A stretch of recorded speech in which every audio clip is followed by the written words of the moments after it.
তুমি মানলে মানো, তুমি মানলে মানো, না মানলে মন মানো না। আশিকেরি আসল জান্নাত সোনার মদিনা, আশিকেরি আসল জান্নাত সোনার মদিনা। একটু জোরে হবে না সুবহানাল্লাহ? একটু চিল্লে হলো না? যারা আশিক তাদের আসল জান্নাত কোথায়? জোরে বলেন। সোনার মদিনা। কোথায়? সোনার মদিনা। তাই বলছে তুমি মানলে মানো, তুমি মানলে মানো, না মানলে মন মানো না। আশিকেরি আসল জান্নাত সোনার মদিনা, আশিকেরি আসল জান্নাত সোনার মদিনা। আশিকের হৃদয়ের যত ইশকেরি জ্বালা দূর করিতে পারে ওই মদিনাওয়ালা, ওই মদিনাওয়ালা। জোরে হবে না? একটু চিল্লে হলো না? আশিকের হৃদয়ের যত ইশকেরি জ্বালা দূর করিতে পারে ওই মদিনাওয়ালা, ওই মদিনাওয়ালা। তাই মদিনা মদিনা করে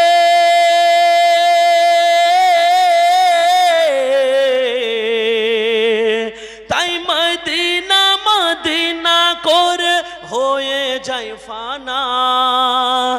আশিকেরি আসল জান্নাত সোনার মদিনা, আশিকেরি আসল জান্নাত সোনার মদিনা।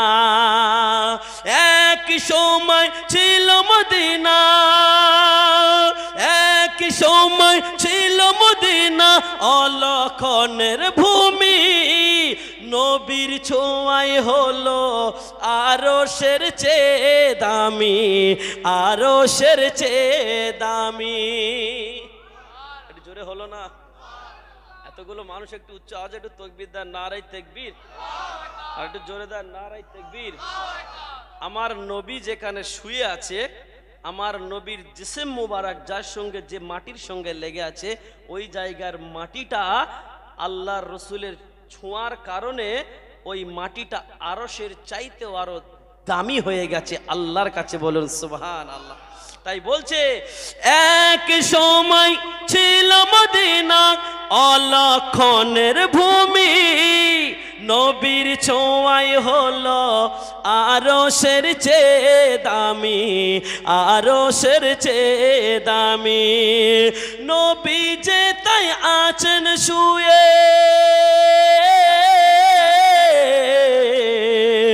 নবী যে তাই আছেন শুয়ে, জান্নাতের টুকরা বলে করলেন ঘোষণা।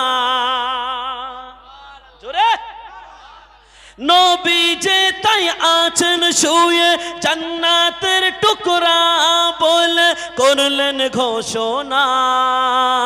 আশিকেরি আসল জান্নাত সোনার মদিনা, আশিকেরি আসল জান্নাত সোনার মদিনা। তুমি মানলে মানো, তুমি মানলে মানো, না মানলে মন মানো না। আশিকেরি আসল জান্নাত সোনার মদিনা, আশিকেরি আসল জান্নাত সোনার মদিনা। আল্লাহুম্মা সাল্লি আলা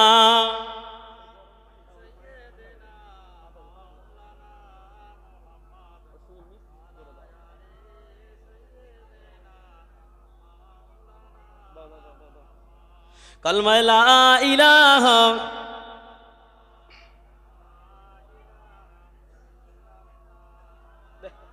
पानी दिन की সবাই তো স্বর্গের পাগল, নরকেরই না। সবাই তো স্বর্গের পাগল নরকেরই না, আমরা সবাই স্বর্গ নরক কিছুই চাহি না, কিছুই চাহি না। সবাই স্বর্গের পাগল। স্বর্গ মানে কি? জান্নাত। সবাই জান্নাতের পাগল, নরকেরই না। কেউ জাহান্নামার পাগল এখানে আছে যে আমি জাহান্নামায় যাব, জাহান্নামায় যাব? এমন লোক পৃথিবীতে খুঁজে পাবে? তাই বলছে সবাই তো স্বর্গের পাগল নরকেরই না, আমরা সবাই স্বর্গ নরক কিছুই চাহি না, কিছুই চাহি না। কামনা শুধু দিদারে,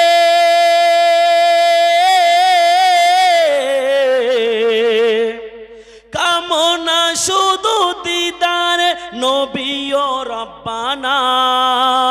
আশিকেরি আসল জান্নাত সোনার মদিনা, আশিকেরি আসল জান্নাত সোনার মদিনা। তুমি মানলে মানো, তুমি মানলে মানো, না মানলে মন মানো না।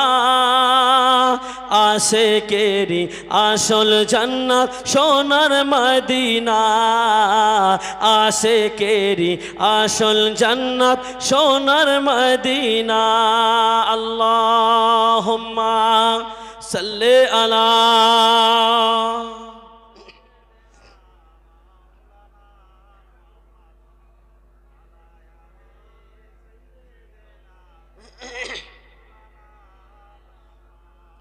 আলহামদুলিল্লাহ। আচ্ছা বাবাজি, এই এতক্ষণ যে ওয়াজ নসিহত হলো, আপনাদের কি কারো বুঝতে অসুবিধা হয়েছে?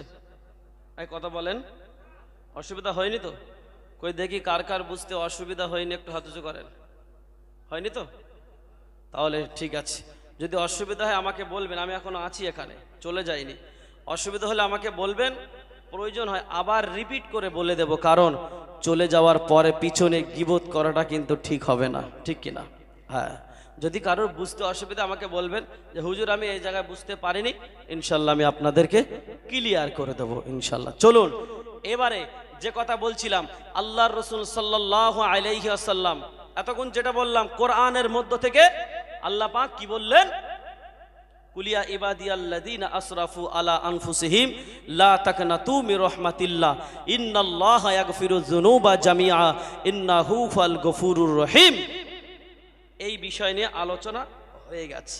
তার পাশাপাশি উঠে আমি কিন্তু আরেকটা হাদিস বলেছিলাম না? বলেনি? বলেছিলাম তো। রাসূল কি বলেছিল? আস-সালাতু মিফতাহুল জান্নাহ, অর্থাৎ নামাজ হচ্ছে জান্নাতের চাবি। নামাজ ছাড়া কোনো মানুষের পক্ষে জান্নাতে যাওয়া ইম্পসিবল, মানে কোনো রকম সম্ভব নয়।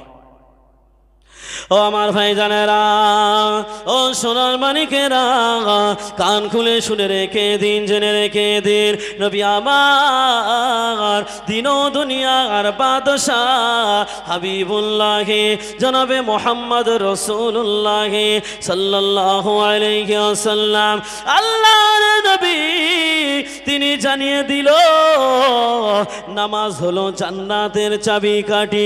কোন মানুষের পক্ষে নামাজ ছাড়া জান্নাতে যাওয়া সম্ভব নয়। কিয়ামতের দিনে আমার আল্লাহ পাক রব্বুল আলামিন এক শ্রেণীর মানুষদেরকে বলবে, ও আমার বান্দারে, আমি আল্লাহ তোমাদের টাকা দিয়েছি, তোমরা হজ করেছো, আমি আল্লাহ তোমাদের টাকা দিয়েছি, তোমরা যাকাত দিয়েছো, আমি আল্লাহ তোমাদের টাকা দিয়েছি, মানুষের বিপদে পাশে দাঁড়িয়েছো। ও আমার বান্দারে, আমি আল্লাহ পাক আমি তোমাকে জান্নাত দিয়ে দিলাম, যাও, চলে যাও, চলে যাও, আমার রহমতের দয়ার জান্নাতে চলে যাও। আল্লাহ বলবে, টাকা পয়সা ধন দৌলত দিয়েছি, হজ করেছো, যাকাত দিয়েছো, মানুষের বিপদে পাশে দাঁড়িয়েছো, আমি আল্লাহ পাক তোমার সঙ্গে ইনসাফের সঙ্গে বিচার করলাম, যাও তুমি চলে যাও, আমার জান্নাতের মধ্যে চলে যাও। তাহলে বান্দা কি করেছে?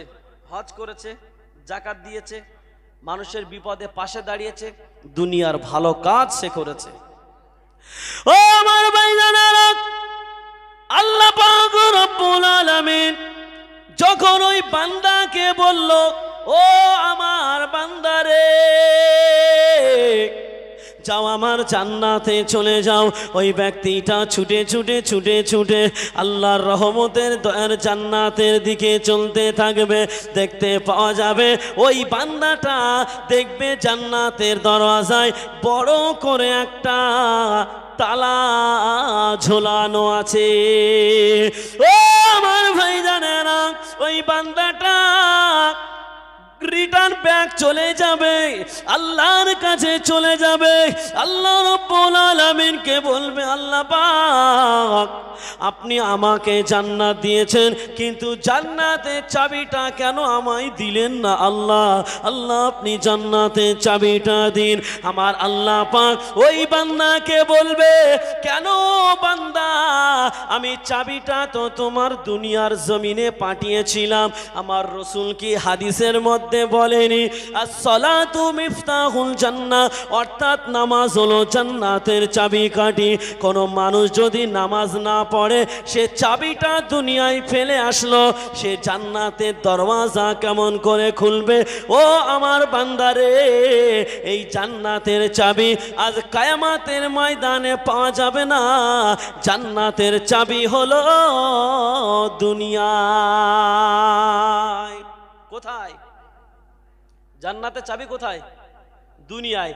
ও এখন সেই কিয়ামতের ময়দানে আল্লাহকে বলছে, আমার চাবিটা দেন, জান্নাতের তালা খুলবো, চাবিটা দেন। যেন মামুর বাড়ির মোয়া, মামুর বাড়ির মোয়া যে দোকানদার, দোকান থেকে একটু ওই বয়েনের ভিতর থেকে একটু জয়নগরের মোয়াটা আমার দাও, আমি খেয়ে নিই। যেন মামুর বাড়ির মোয়া পেয়েছে যে চাবিটা দাও। চাবি তো আল্লাহ দুনিয়ায় পাঠিয়েছে। ও আমার ভাইজানেরা, আল্লাহ পাক রব্বুল আলামিন ওই সময় বলতে লাগে, ও আমার বান্দারে, তুমি কি আমার রসুলের ওয়ারিস? আল উলামা ও ওয়ারাসাতুল আম্বিয়া, আলেম রাই হলো নবীর ওয়ারিস। ওই আলেমদের মুখ দিয়ে কি তুমি শোনোনি, নামাজ হলো জান্নাতের চাবি? ও আমার ভাইজানেরা, ওই ব্যক্তিটা আর কিছু বলতে পারবে না। তখন আমার আল্লাহ বলবে, ও আমার বান্দা, তুমি ভালো কাজ করেছো, হজ করেছো, যাকাত দিয়েছো, মানুষের উপকার করেছো, আমি আল্লাহ পাক তোমাকে জান্নাত দিয়েছি, বেইনসাফি করেনি।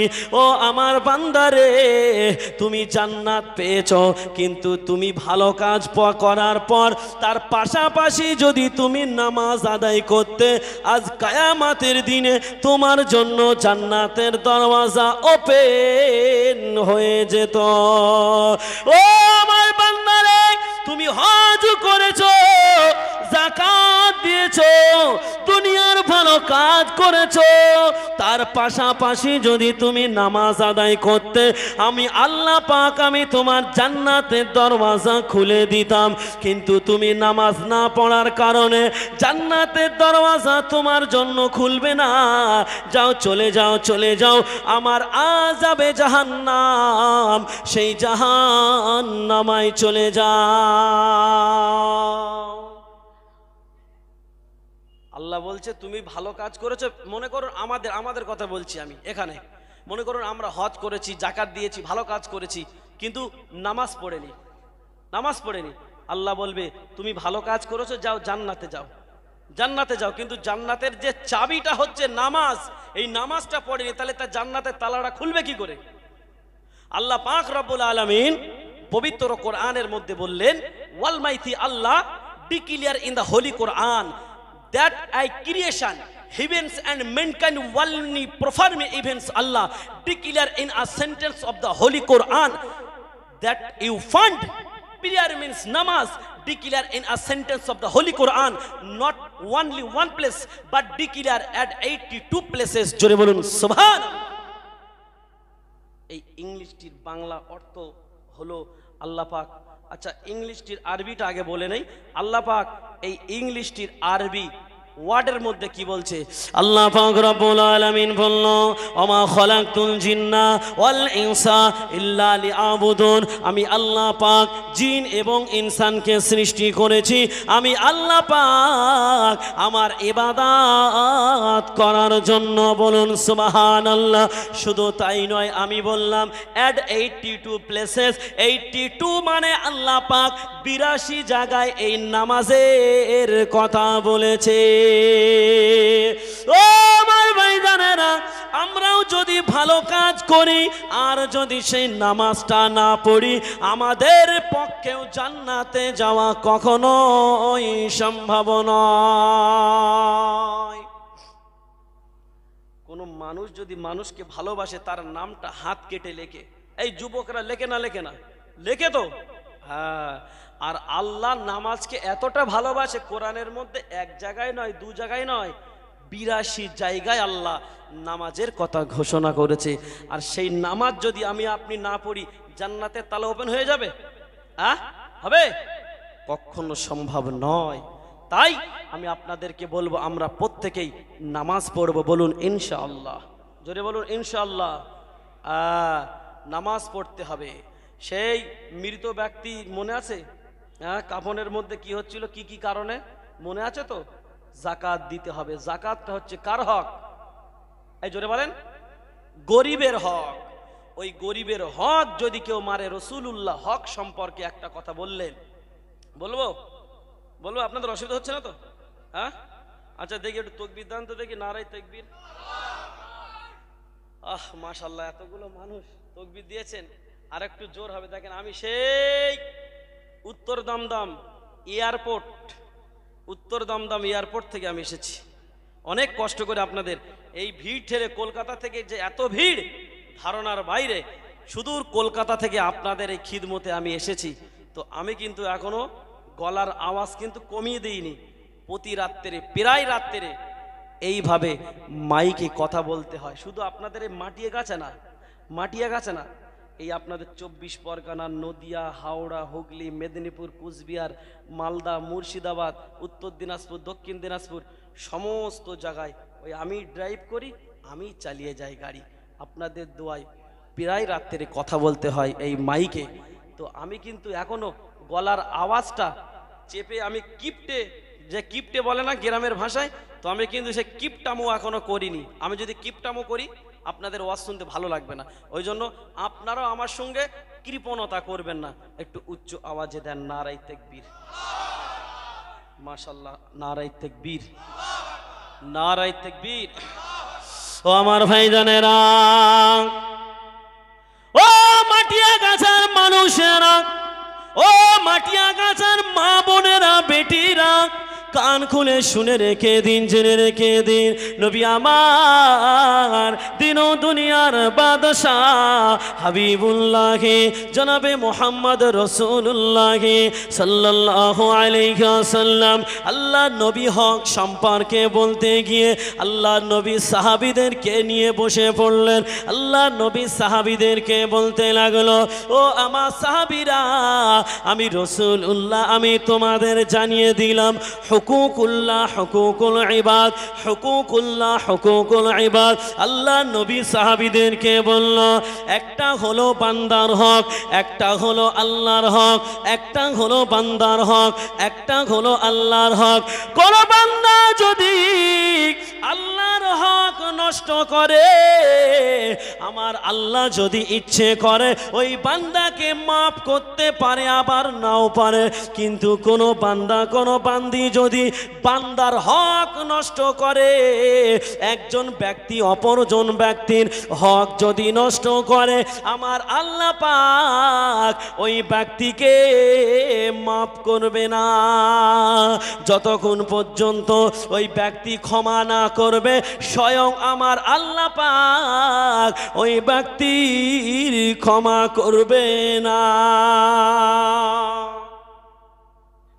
আপনি কি মনে করছেন যে একজনের হক মারবেন আর আল্লাহ আপনার ক্ষমা করে দেবে? অত সহজ নয়। আপনি নামাজ কাজা করেছেন, আল্লাহ যদি রহমতের দরিয়ায় জোশ মারে, আল্লাহ আপনাকে মাফ করতে পারে, আবার নাও পারে। কিন্তু আপনি যখন একটা মানুষের হক মারবেন, আমার আল্লাহ বলছে, স্বয়ং আমি আল্লাহ বলছি, ওই বান্দা যতক্ষণ ক্ষমা না করবে আমি আল্লাহ ওই বান্দাকে ততক্ষণ পর্যন্ত ক্ষমা করব না। আল্লাহ নবী সাহাবীদেরকে এই কথাগুলো শোনাচ্ছিলেন, আমি যেমন শোনাচ্ছি আপনাদের। আল্লাহ নবী সাল্লাল্লাহু আলাইহি ওয়াসাল্লাম, আল্লাহ নবী ওই সময় সাহাবীদেরকে বলতে লাগে, ও আমার সাহাবীরা, ও আমার সাহাবীরা রে, আমি রাসূলুল্লাহ আমি তোমাদেরকে জানিয়ে দিলাম, একটা হলো বান্দার হক, একটা হলো আল্লাহর হক। কেউ যদি বান্দার হক মারে আমার আল্লাহ তাকে ক্ষমা করে না, কেউ যদি আল্লাহর হক মারে আমার আল্লাহ ইচ্ছে করলে মাফ করতে পারে, আবার নাও পারে। আমার আপনার নবী ওই সময় বলল, ও আমার সাহাবীরা, আমি রাসূলুল্লাহ, তোমরা যদি কেউ আমার কাছে কোনো পাওনাদার থাকো আমি রাসূলুল্লাহ আমার সঙ্গে বলতে পারো, আমি রাসূলুল্লাহ আমি তোমার হক বুঝিয়ে দেব। জোরে হবে? একটু জোরে হলো না? রাসূল নিজে বলছে, যদি কেউ আমার কাছে পাওনাদার থাকো, কেউ যদি আমার কাছে হকদার থাকো, তোমরা বলতে পারো আমি রাসূলুল্লাহ আমি সেই হকটা, আমি জীবিত থাকা অবস্থায় আমি সেই হকটা বুঝে দিতে চাই। ও আমার ভাইজানেরা, নবী আমার দিন ও দুনিয়ার বাদশাহ হাবিবুল্লাহ জনাবে মুহাম্মদ রাসূলুল্লাহ সাল্লাল্লাহু আলাইহি ওয়াসাল্লাম, নবী আমার যখন এই কথা বলল, তোমরা যদি কেউ আমার কাছে কোনো পাওনাদার থাকো আমি রাসূলুল্লাহ আমার সঙ্গে বলো, আমি ওই ঋণটা পরিশোধ করতে চাই। আল্লাহ নবী যখন এই কথা বলল, আল্লাহ নবীকে একটা সাহাবী উঠে দাঁড়িয়ে গেল, একটা সাহাবী উঠে দাঁড়িয়ে আল্লাহ নবীকে বলতে লাগে, ইয়া রাসূলুল্লাহ ইয়া হাবিবাল্লাহ, আমি পাওনাদার, আপনি আমার হকটা আজও দিলেন না, আপনি আমার হকটা বুঝিয়ে দেন। আল্লাহ নবী অবাক হয়ে গেল, আমি আবার কার হক মারলাম? আল্লাহ নবীর মাথার মধ্যে আসে না। ওই সময় বলল, আই যুবক, তুমি আমার কাছে কি পাওনাদার? তুমি আমার সঙ্গে এখনই বলো, আমি তোমার হক বুঝে দেব।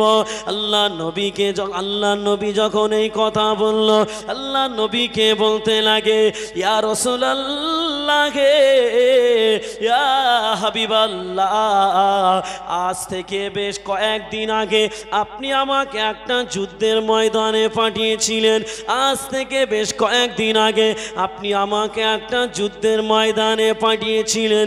সেই যুদ্ধের ময়দানে আপনিও ছিলেন, আমিও ছিলাম, কিন্তু সেই যুদ্ধের ময়দানে আপনিও যুদ্ধ করছিলেন, আমিও যুদ্ধ করছিলাম, ইসলামের পক্ষে যুদ্ধ করছিলাম। কিন্তু যুদ্ধ করতে করতে হঠাৎ করে আপনি আমার পিঠের মধ্যে একটা লাঠির বাড়ি মেরেছিলেন। ইয়া রাসূলুল্লাহ ইয়া হাবিবাল্লাহ, আপনি যদি আমার ওই লাঠির বাড়িটা না মারতে দেন আমি আপনার মাফ করব না। আল্লাহর রাসূলকে কি করবে? মারবে। বলছে আপনি একটা যুদ্ধের ময়দানে পাঠিয়েছিলেন, সেই যুদ্ধেই আপনি ছিলেন, আমিও ছিলাম, কিন্তু যুদ্ধ দুজনাই ইসলামের পক্ষে করছিলাম। কিন্তু যুদ্ধ করতে করতে হঠাৎ করে আপনি আমার পিঠের মধ্যে একটা লাঠির বাড়ি মেরেছিলেন। আচ্ছা বলুন তো, এই মাটিয়াগাছা গ্রামে যদি এখন মারপিট হয়, দুই পক্ষ মারপিট হচ্ছে, এইবারে 3 নম্বর পক্ষ যে মারপিটটা রুখতে যাবে, বন্ধ করতে যাবে, ঠেকাতে যাবে, সে মার খাবে না? খাবে না? খায় না? খায় না? খাই তো, অনেক সময় খাই তো।